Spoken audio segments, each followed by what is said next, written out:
This is a Z51 package, as you guys can see right here on the calipers.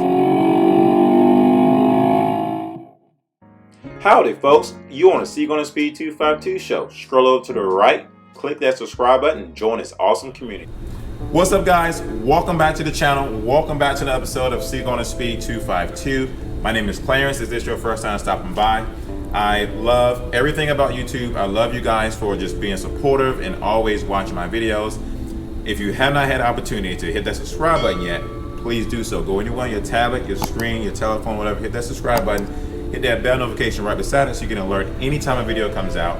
Definitely give this video a thumbs up, but most important, leave your comments down below because I love hearing from you guys. I love reading you guys' comments, and I'm so grateful for them. So today we're out in New Jersey.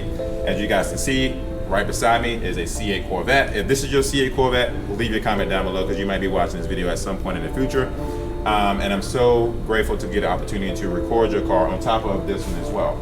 And so my whole goal with doing this C8 Corvette and this one is because some people are going to ask, what's the huge difference between a convertible and a coupe? And there are a lot of differences, but also a lot of similarities. And I want to break that down for each and every single one of you guys who wants to buy a Corvette in the future. And these are phenomenal cars. I mean, I love Corvettes. It's such a unique car. It's such a awesome thing to drive. And I mean, some people say it's a chick magnet. I don't really know about that stuff, so I'm just gonna leave that to you guys. So you can leave your comments down below if that's the case. Just tell me how that feels. Anyways, right now we have the, used to be the Sebring orange, and this is called the Amplify orange. In my personal opinion, I think this orange is somewhat similar to the Rapid Blue, which will be over in that showroom, and I can talk about another time. I will say that this is the natural interior. And my old 2020 C8 Stingray, I had a natural interior with the red exterior, and I think it looked great. A lot of people thought it was a Ferrari, and it really went well with the red. I also had another buddy of mine who bought the Amplify orange, if not mistaken, the Sebring orange, and he had the Rapid Blue interior. It also went well in that car, and I think it stood out as well. This person decided not to go with the Lauda carbon flash. As you notice, you got the mirrors the same color as the car, and they got the spoiler the same color as the car as well. This is a Z51 package, as you guys can see right here on the calipers right here. This is how you can always tell if it's Z51 or non-Z51. Now, some people are capable of actually getting this painted on. I wouldn't advise doing that if it's not a non-Z51 because it just wouldn't make any sense. I mean, I just think that if you want a Z51 package, you should definitely go ahead and order it because it is definitely awesome to have if you're going to track the car. If you're not going to track the car, I don't think it's worth it unless you're going to use it for resale value purposes, which is also smart too, but to me it doesn't make any sense. If you're planning on keeping your Corvette for a long period of time and you're not going to track it, it doesn't make sense to get the Z51 package. Now, I will say this. These wheels is what I was going to originally get on my car when I got the Z51's package. This is also the Trident spoke wheels. I think this color looks phenomenal in my personal opinion, but once again, if you would like to go with your own wheels, I would definitely save the money and go forth to buy your own aftermarket wheels that will look absolutely great on your car. I know a lot of cars that have aftermarket wheels and they ride just as well. And actually my Corvette at home, my C7 Corvette has aftermarket wheels. I put at least 2 sets on that and they held up pretty well. The very first set did not hold up well. I'm not gonna talk about that company because they don't need any shout outs from my YouTube channel. I already had that discussion one time before. But this is a convertible.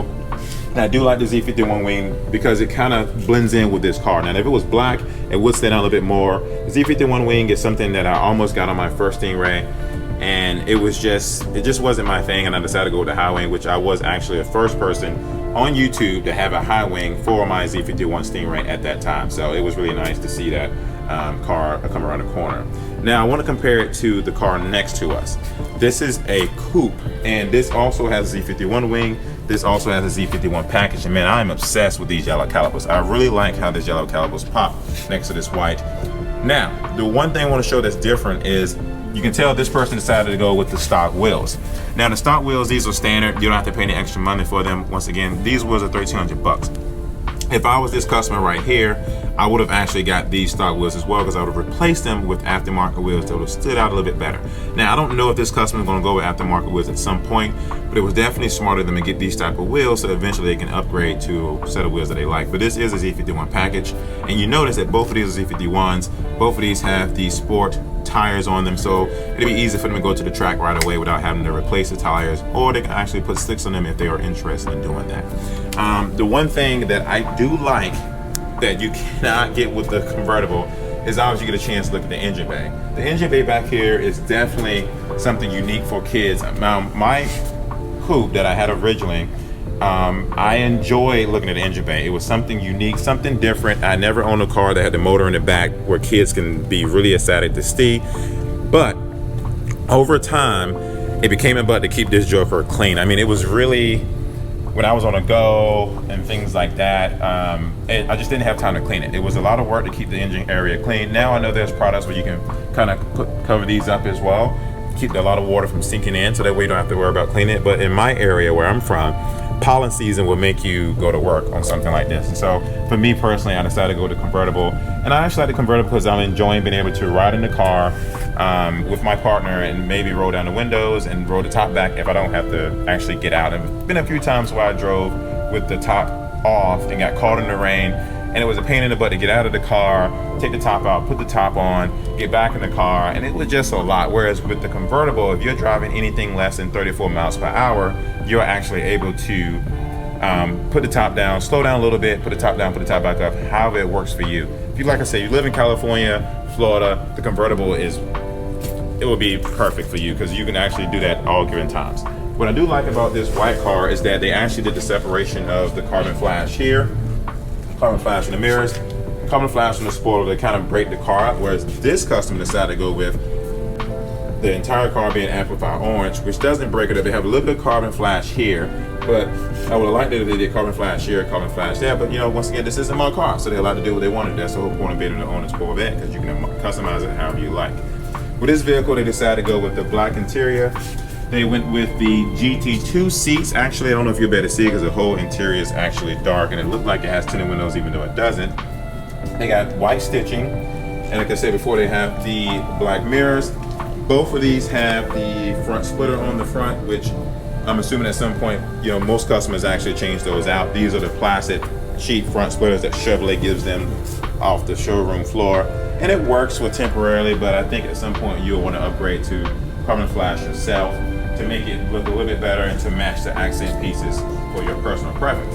This is a 2023 Corvette Stingray 2LT Arctic White with jet black interior.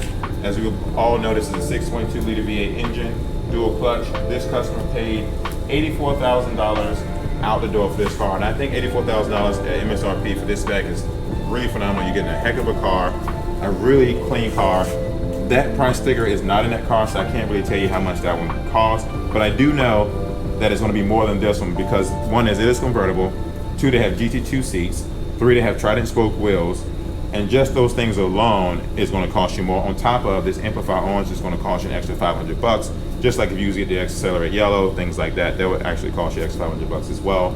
So overall, I think both cars are great. I think both customers did a great job of picking out what they think is unique to them. But for me personally, if I had to change something about one of these cars, I would add a little bit more carbon flash to this car. And I think I would definitely get red interior in this car because I definitely think the black interior doesn't separate enough for me. But once again, this isn't my car, so I'm just here to give you guys a rundown of what these specs look like. So when it's time for you to build your car at some point, you can get an idea of what you're looking for. Once again, thank you so much for pushing that play button. Thank you for joining Steve on Speed 252. If you got any questions, feel free to send me an email. That's down in the description below. Hit that subscribe button, and I'm looking forward to seeing you guys again in another episode of Steve on Speed 252.